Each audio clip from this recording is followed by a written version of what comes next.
I guess that means we're live. So welcome everybody. I met our next presenter, Jaron Lanier, in 1986 on my first day of work at a small Silly Valley startup. I was introduced to a super friendly, intelligent freak with dreadlocks. He turned out to be the founder. You couldn't help but like this guy. You couldn't help but be sucked into his kind of visionary presence. VPL was the name of this little startup. It's where a small group of us together, pretty much by accident, created alternate reality generators out of nothing. No one knows what alternate reality generators are, which is why Jaron coined the term virtual reality. And of course, everyone knows about that now. Along the way, though, through the years where we worked together, Jaron and I would often have all-night talks, talking about pretty much anything, all sorts of ideas, media, technology and its effects. And, you know, we would do this while playing on any number of 100+ instruments that he had, jamming, playing, talking. I've admired Jaron ever since. His thoughts, his ideas, his visions, and himself. So without further ado, I give you Jaron. Hey, Mitch, thank you for those kind words. And isn't it cool to keep up friendships over all these years? Yes, it is. Isn't it great that we happen to be in a reality where that's possible? And it's particularly great to still know people from those early virtual reality days from so long ago, which are really like a mythical reality that might or might not have existed for a lot of the younger people who've gotten into virtual reality more recently. So what I want to talk about today is the big picture of how technology is fitting into humanity. Because I've had this strong feeling for a while that the mix isn't quite working. And I'm particularly concerned with a creeping feeling that I think is lurking behind a lot of current events, that people are feeling like they themselves, that humanity might be becoming obsolete, or that humanity might be left behind or replaceable or something like that. In a typical day's news in the last year, the first 90% of the news is horrible. It's about the pandemic, it's about unemployment, it's about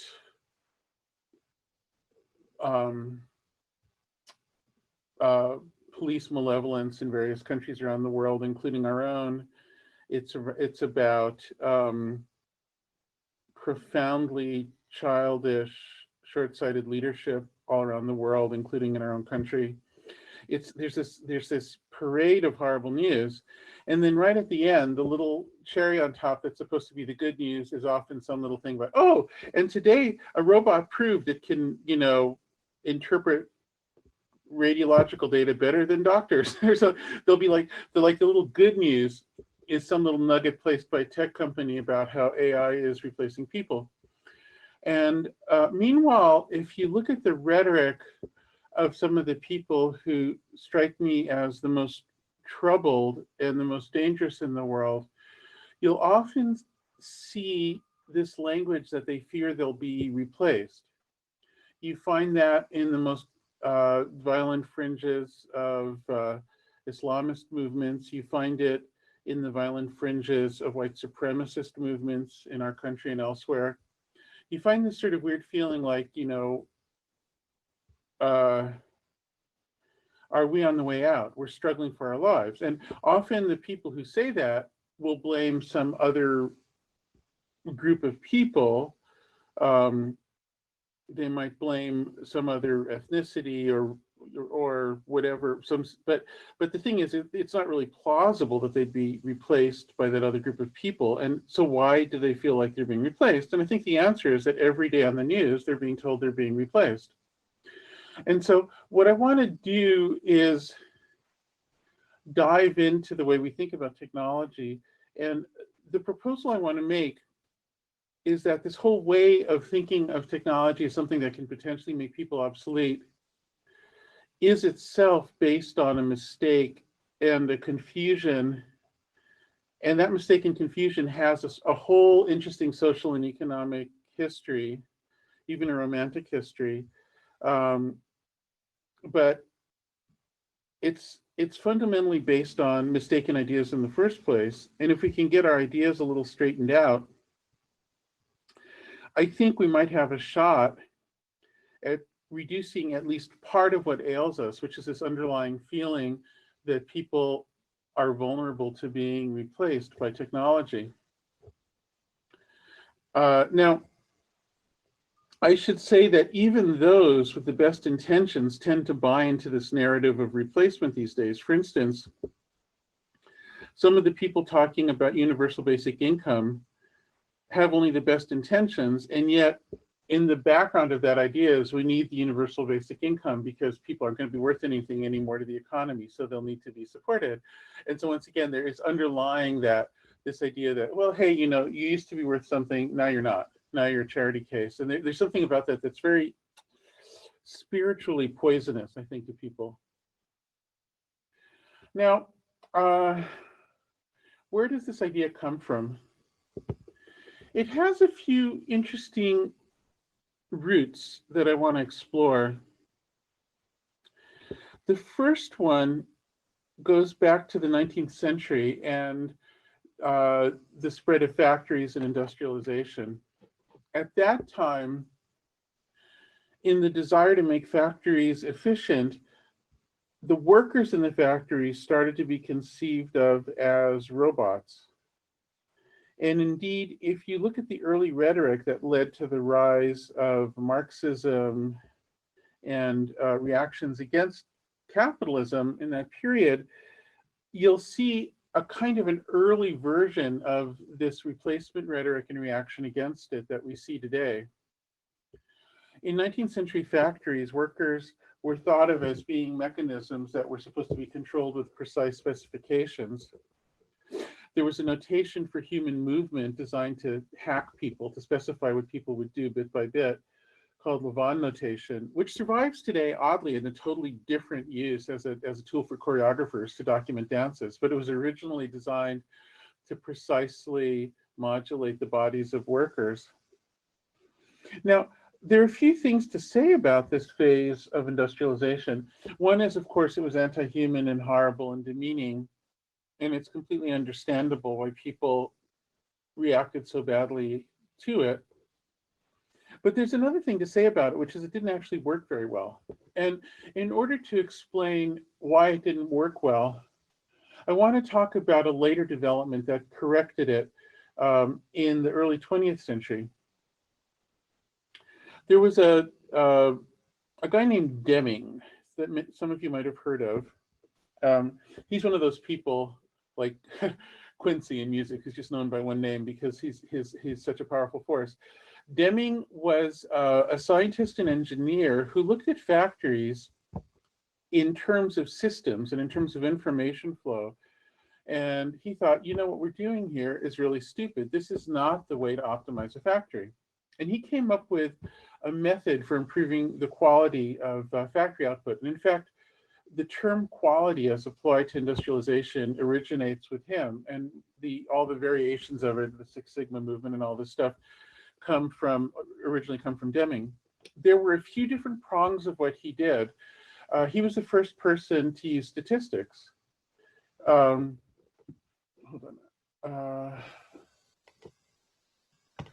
He was the first person to use statistics in a real-time feedback loop. So he would say, what is actually happening with the products coming from this factory? Can we look at the data and improve it? And so these days, of course, we use statistics and feedback in real time all the time, but at that time it was revolutionary.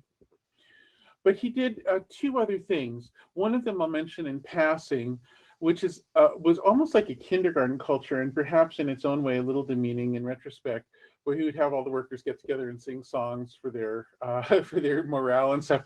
But the third one is the one that really fascinates me the most. What he said is, you know, you have all these people who are humans after all, they're intelligent, they have brains, they're actually making this stuff. Why don't we reveal to them the data from the statistics we're gathering and see if they have any ideas on how to improve what they're building, instead of treating them as mindless robots? And that was a revolutionary idea. And he framed it in, he wouldn't have used the term spiritual, but I'll use it. He framed it in almost spiritual terms, where he said, you know, as soon as a person becomes aware that what they're doing matters and is able to use their own volition to improve what they're doing, they gain a kind of depth of moral reality in the world. They gain a kind of a participation in society that's profound, where instead of just being pawns, they're real contributors. It creates a kind of a sense of responsibility, a sense of pride. It creates a moral force that should improve everyone. So his ideas did not take hold in the US. After World War II, however, they found an avid audience in Japan, of all places. Now, in the immediate post-war period, Japan had a very, very poor reputation in manufacturing. I'm old enough to remember that when I was growing up in the 60s, Japanese products had a reputation for being the very worst, the things that would fall apart. Japanese companies like Toyota adopted the Deming method, and within a decade completely turned the tables and gained a reputation for the highest quality in the world. And this in turn had a profound impact on the world, because it created the manufacturing model for the economic rise of Asia, which worked initially in Japan and then was copied by the Tigers, Korea, Taiwan, Singapore, Hong Kong, and then by big China, of course, famously. And so it turns out these ideas, anything that happens on that larger scale has both good and bad qualities. And I'm very unhappy with modern day China on many levels, the Uyghurs, the Tibetans, etc. On the other hand, how many times in history has a giant new force arisen in the world as peacefully as China has risen?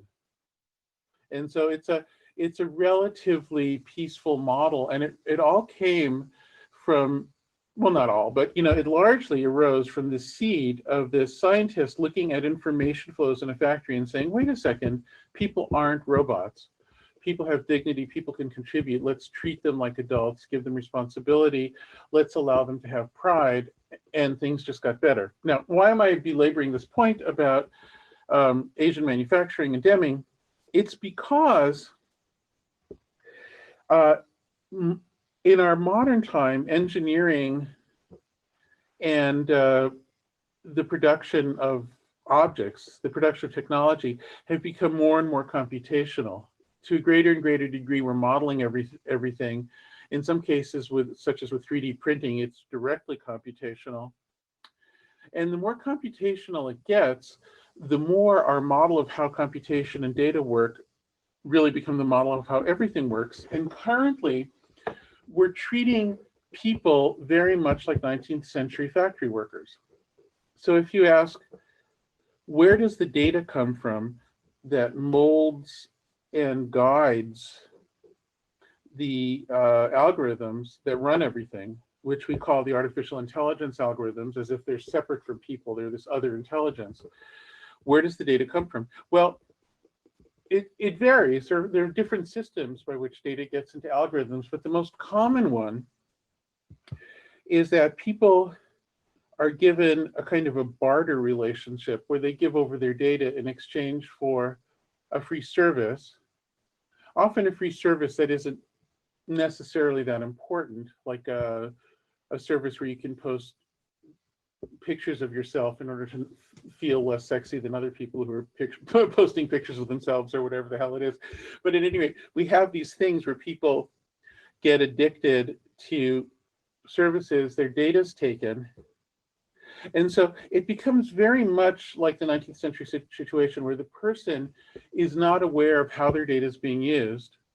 They have no ability, motivation, or understanding that would allow them to make their data better, to make the world better. They're completely removed from any connection or responsibility to the meaning of their data in the world. And that, I think, is a deplorable situation on multiple levels.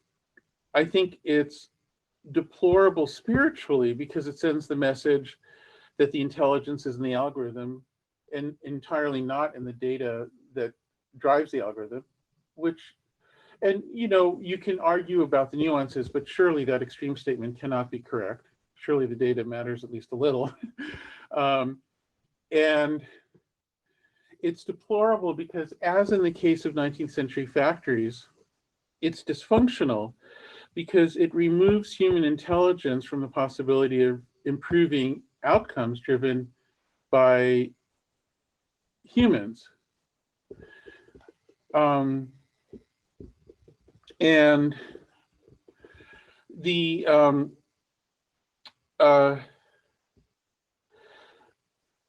so, you know, one question to ask is there any alternative to doing things this way? And I think there is. We ended up in this very weird situation, and I've written about this a lot, so I won't go over it a great deal, but we've ended up in a situation where probably the majority of the biggest AI companies are driven by this barter model. Not all of them, but I would say like Google is, for instance, and Facebook is, for two prominent examples. And because Google is, then so's some of the AI efforts supported by Google, which are some of the central ones. And similarly, in the Chinese information world, the same model holds, although with different language. And so we have this very strange situation where if you look at a company like Google, it has kind of three identities depending on the direction from which you look at it.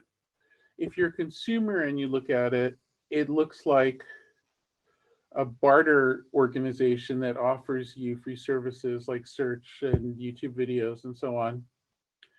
If you're an investor, if you're from Wall Street, you think it's an advertising company, although perhaps a notch creepier than traditional advertising because it engages people in real-time behavior feedback loops, which I think is a different thing that shouldn't be legal, but let's leave that aside.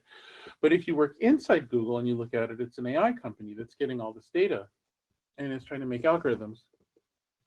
Now, is there another way? And the answer is, yeah, of course there is.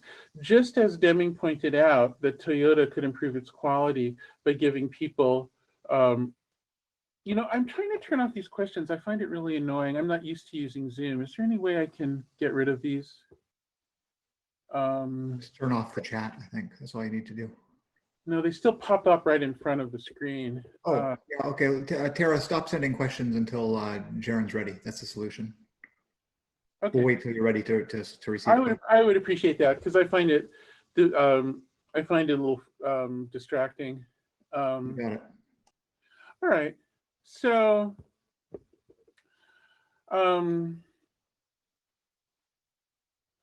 let's see. Okay. So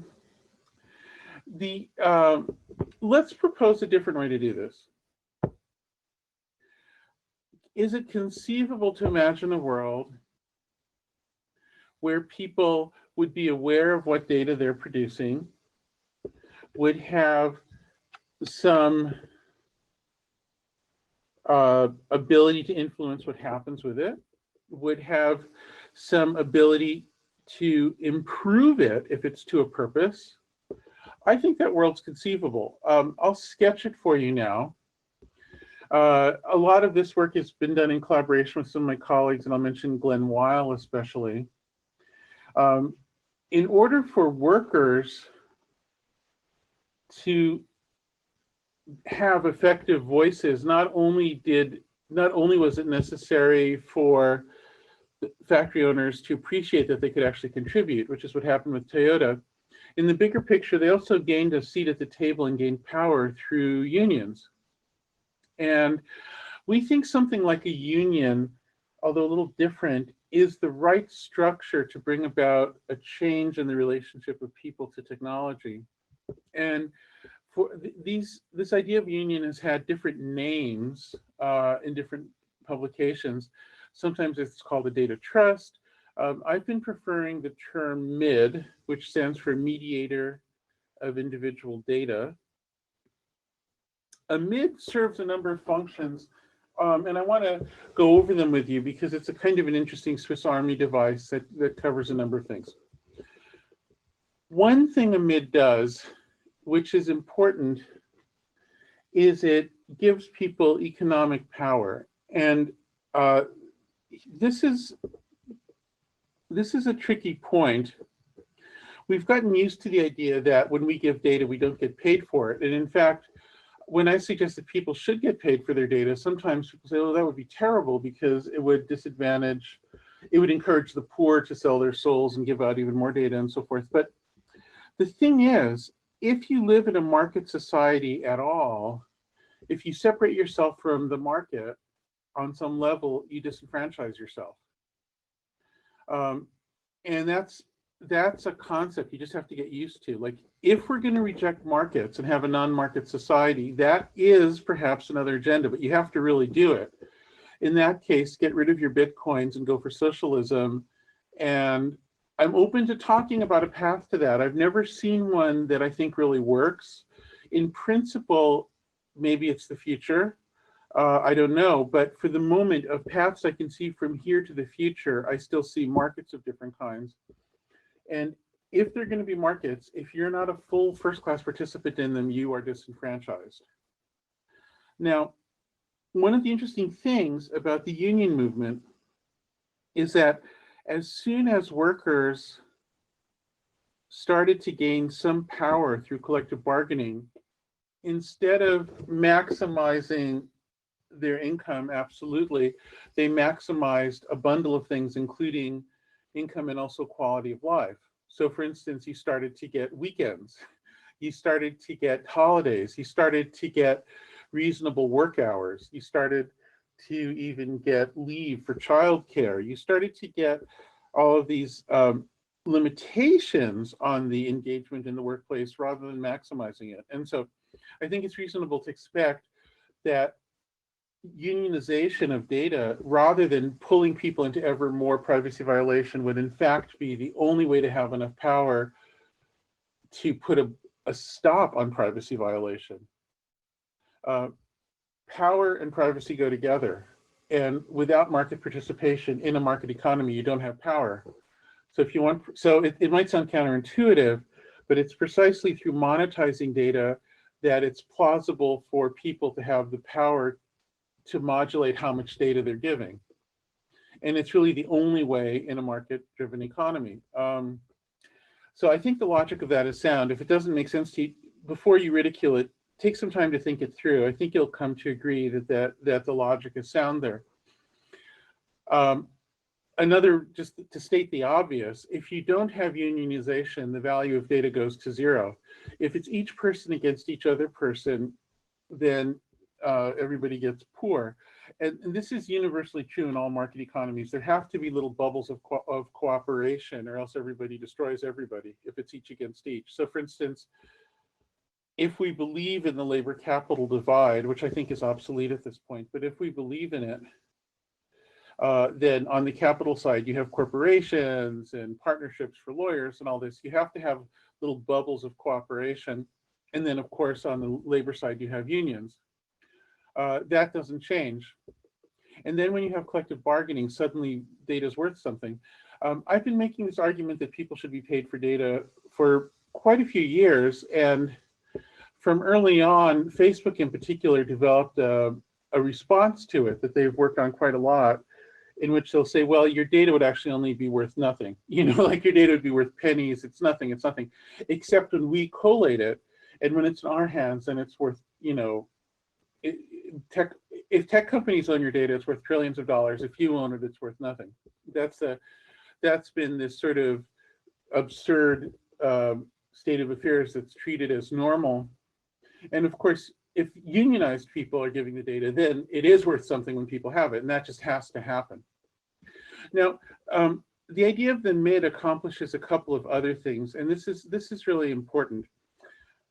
One of the things is that since early modern times in common law, there's been this concept of a fiduciary responsibility, and that is when somebody has more knowledge or power over you than you can have over yourself, they take on a responsibility to serve only your interests. And traditionally, some examples of people who take on this responsibility are doctors, who are responsible to serve the patient, not the pharmaceutical or the hospital or something. Lawyers, who are responsible to serve the client and not somebody else. And certain financial advisors, etc. Now, in the case of algorithms, in the case of this digital world, you have the explicit implementation of behaviorist algorithms that are designed to manipulate people, and without their knowledge. Facebook proudly published academic articles that were peer-reviewed, proving they could make multitudes of people sad without the people knowing why they were made sad, and so on. So you clearly have a situation where you have one entity that has power over an individual that the individual doesn't have. And yet the tricky thing is there's no entity in position to have fiduciary responsibility, which is kind of crazy. One of the things about that is that you can't have a universal fiduciary. For instance, you can't have one lawyer representing everybody because people have competing interests. That's why you have lawyers representing different people. Even in medicine, you might have two patients who come into conflict in wanting a limited resource or something, and the doctors have to advocate for those patients. You can't have a universal fiduciary without having some kind of weird dictatorship that just controls everybody. And so you have to have some entity in the modern information world that can serve in the fiduciary role. Facebook cannot be your fiduciary, it's universal, but a MID can be. So what the MID can do is the MID can say, I don't represent everybody. I represent a group of people who through free association have chosen to band together, and they now have representation. Their interests are being represented. And another crucial piece of that is complexity management. The modern digital world is extremely complex. I'm relatively skilled in it, I would think, and yet I just find it intolerable to take the amount of time I would have to really make sure I'm not being spied on, that I really have cleaned out my system all the time, et cetera, et cetera. It's just like, it's just too fucking complicated to keep up with. So the MID can take on that duty. The MID can become a trusted source. Then there's another thing about MIDs, and here, I was just talking earlier about the 19th century moving into the Deming Revolution and quality. I want to talk about something else that some of you might have heard of, which is more from the turn of this century, which is called microlending and the Grameen Bank. So this might seem like a pretty sharp turn, but just bear with me here. There's a guy named Mohammed Yunus, who's really cool. He's from Pakistan. I'm sorry, Bangladesh. Pardon me, Bangladesh. And he's I know him. He won a Nobel for this, actually, a Nobel in economics. No, wait, it might have been a Peace Prize, actually. Anyway, Mohammed had this idea. He was concerned with this question of how do you take impoverished communities and in places like Bangladesh and parts of Africa and so on, and get some credit to them so people can start small businesses and start to create economic improvement that's decentralized. How do you do it? And one of the problems, one of the difficulties has been that if some entity like a bank is going to extend credit to someone, they have to assess the creditworthiness of that party. Because without credit, if you just lend out money or extend credit, you will likely be unpaid and the whole thing will collapse. So how do you establish credit for somebody who has no credit history, who's impoverished? And if he fell upon a rather simple solution, which is you distribute trust. In this way, it actually reminds me a little bit of some blockchain schemes that are much more recent. He said, okay, instead of a single person applying for a loan, people will form together into little groups through free association, and they'll vouch for each other. So if any one person in the group defaults on a loan, the rest will also be responsible for it. So people suddenly became picky about who they connected with. They connected with people they knew, and these groups turned out to be incredibly trustworthy.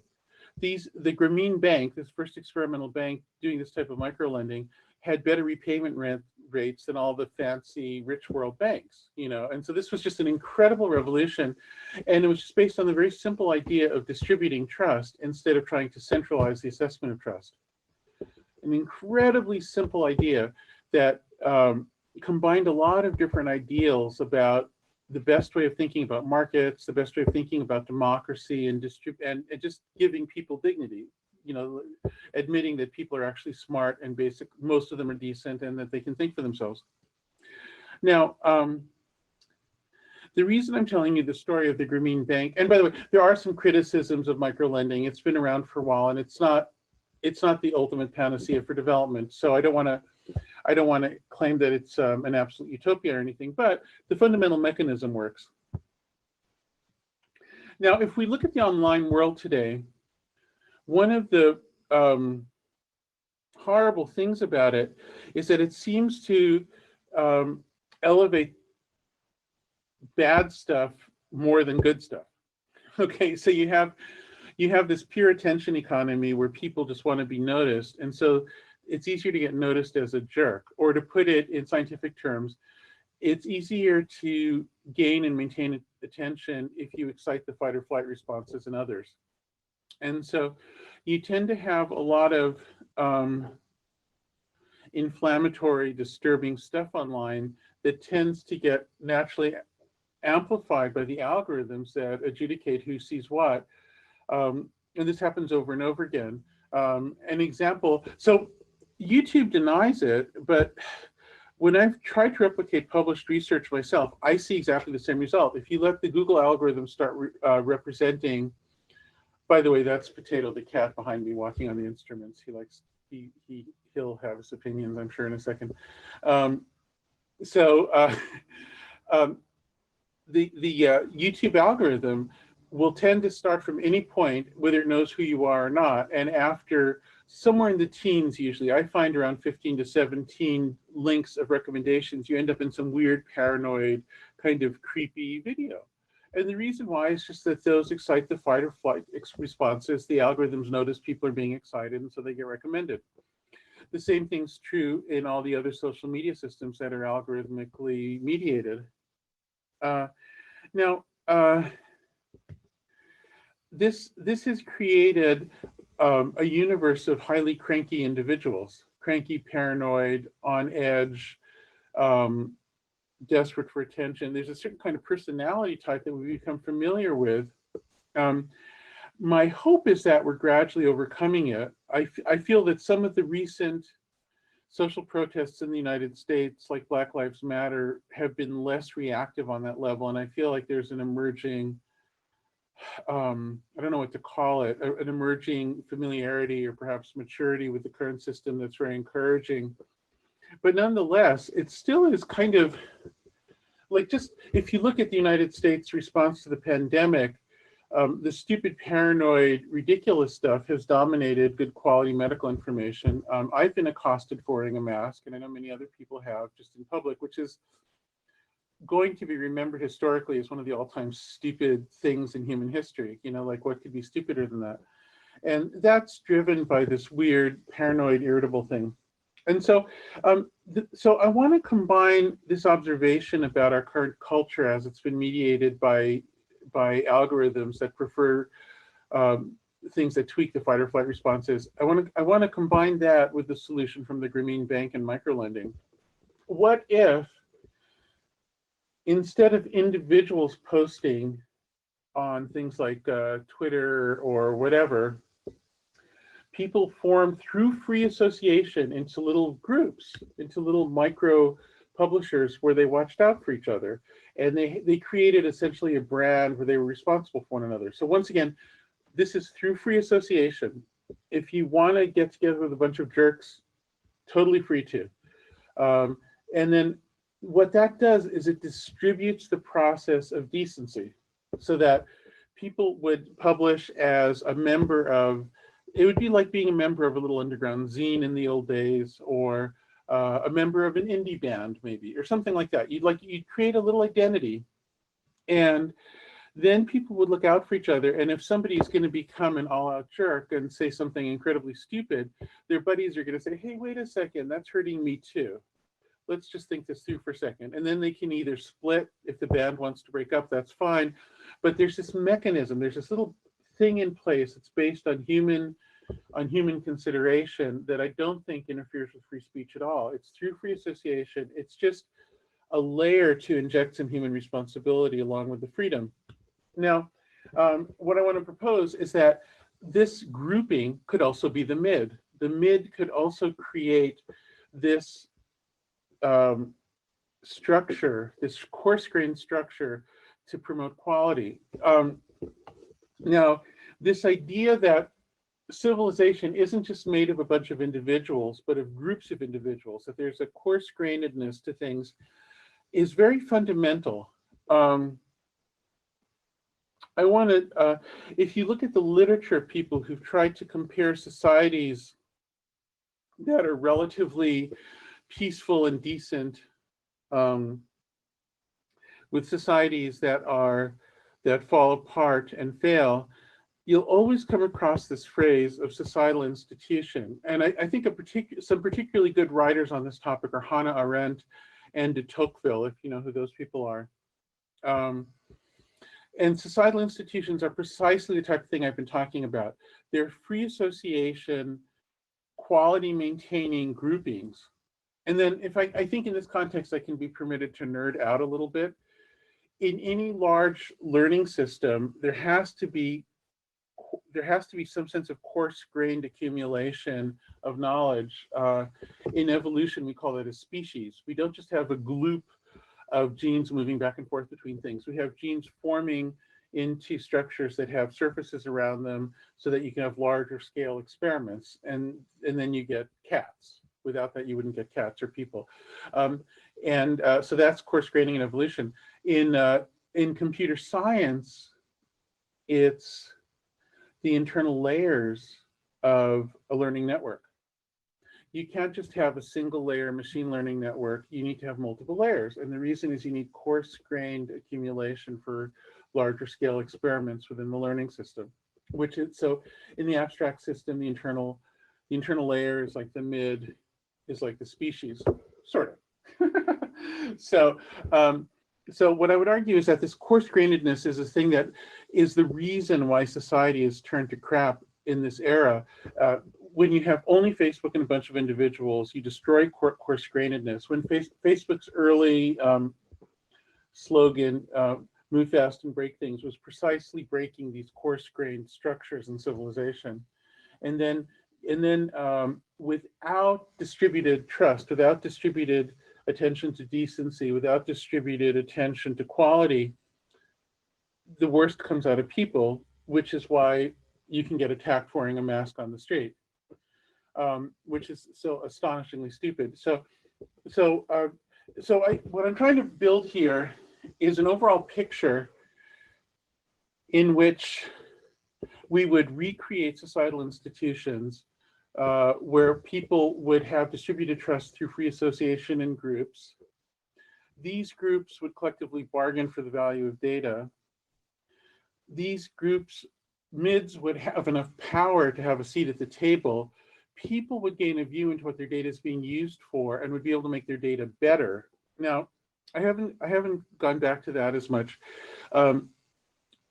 If you go back to the origins of the idea, this is a whole amazingly long and complex saga that really should be some kind of incredible movie series or something. But from the very earliest days of computers, there was kind of this schism in how to think about computers. And I'm old enough to have directly known the first generation of people who argued about this, or at least some of them. There were some figures who thought the computer was a new life form apart from people and should be almost worshipped that way. My most important mentor was probably Marvin Minsky, who might have been the person who did the most to articulate that point of view. And then opposed to that point of view were people who thought that the computer wasn't necessarily anything by itself, but was more a new way, a new tool in which people work together. The first important figure in that was probably Norbert Wiener, who wrote a book called The Human Use of Human Beings, which ends with this remarkable thought experiment about how maybe, and this is in the like 1950 or something, it's like really long ago.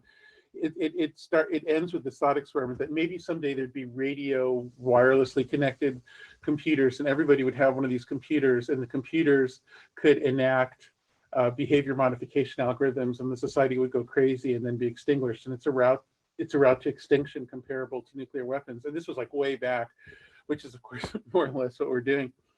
And then some of the other figures, Doug Engelbart, who invented the computer mouse, was an extremely articulate and vocal proponent of the computer isn't really anything, and it's just people working with people. And he tried to re-term AI as augmented intelligence, that the computer's just augmenting what people can do rather than being its own thing separately. And there's been kind of, I'm very firmly on the Wiener Engelbart side. And then there's been this whole other AI thing, which is kind of one, I think the reason the AI thing won so much is that, I mean, I used to argue with Marvin, my mentor, because he was like the most pro-AI person in history, and I'm super anti-AI in terms of that conception. We used to argue. The last time I saw him before he died, one of his other students called me and said, you know, Marvin's very frail. Don't go and argue with him about AI, you know. And I showed up and he looked up and he said, are you ready to argue? And I'm like, oh, hell yeah. And he loved it. We used to love arguing. But what would happen is once in a while, when it came time to talk to the funders, and a lot of the funders were from the military, he would say, okay, Jaron, you know, you can shut down your anti-AI stuff for the moment. Let's just play along because we need funding for the lab. And then more or less, you know, if you go to somebody in the military and you say, hey, these machines, you know, Skynet's going to come alive and whoever owns Skynet is going to run the world. They're like, oh yeah, here's your money. You know, it was a pretty easy pitch. And that's part of how the AI side gained so much ascendance in recent years. It's just like, you can scare people pretty easily. It's also very flattering. It's like you're creating this new life. It almost puts the computer scientist into a godlike position. But anyway, the thing is, speaking from the others, like if I'm behind the curtain being a computer scientist at a tech company, which I also am, you know, we get all this data in and the people don't know what the data is for. So it's kind of like low quality data. Like, I'll give you an example. Right now, you've probably had the experience of trying to get onto some website and they'll say, oh, wait a second, we need to prove you're human. So you're going to play the eCAPTCHA game. And then you have to identify things on a street, like what's a street light or what's a bicycle or something.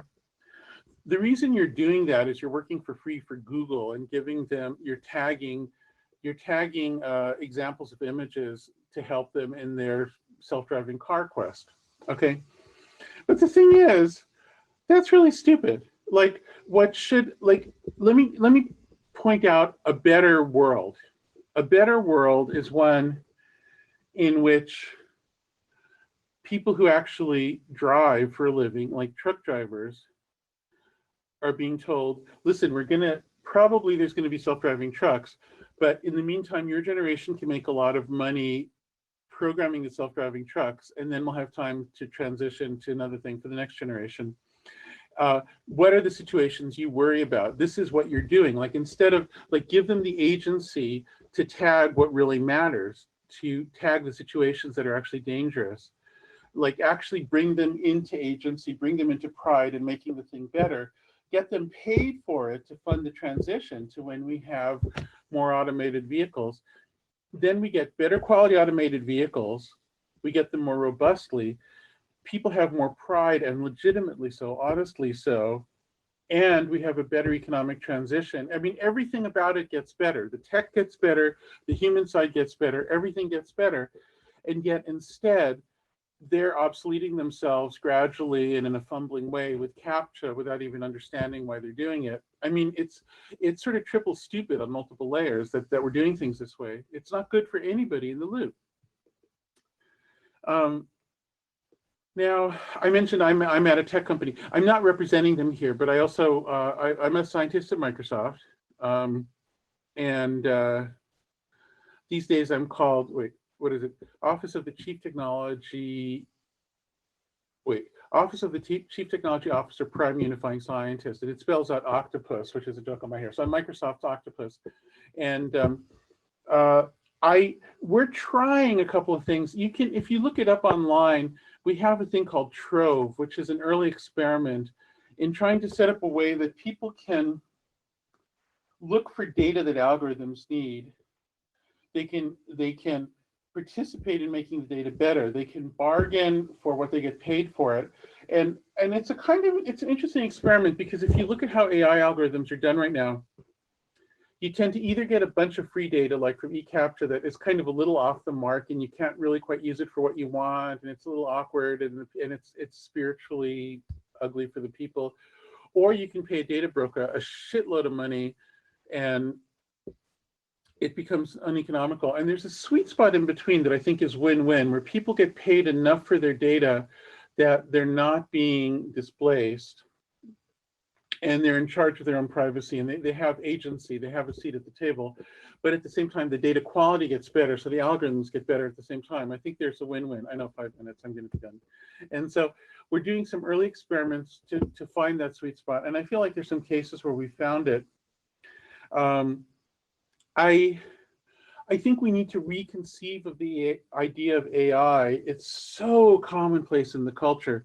There's been so much science fiction that thinks of AI as this thing, as this other entity that's taking over. We see it in the Matrix movies, and over again, there's like AI is like this entity that's coming for us, and it's just spoken of that way matter-of-factly, but it doesn't have to be that way. We can think of aggregate intelligence, we can think of associative intelligence, we can think of augmented intelligence, we can think of all kinds of other conceptions in which the idea is that it's a new form of collaboration between people. It's a way of people knowingly, through free association, working together better by intentionally creating data to make better algorithms for the mutual good and for the individual good, to make some money from it too, which as if we're going to be in a market economy, you have to respect. And I think I think we need to reconceive of AI, bring dignity back to people, and understand technology as a wonderful human activity rather as something that will replace people. And I think if technologists can shift their own culture, my prediction is like magic. We're going to see a lot of other people being less freaked out and less reactive to modernity than we're currently seeing. That's enough. I'm done. I'm 2 minutes ahead of time. How about that?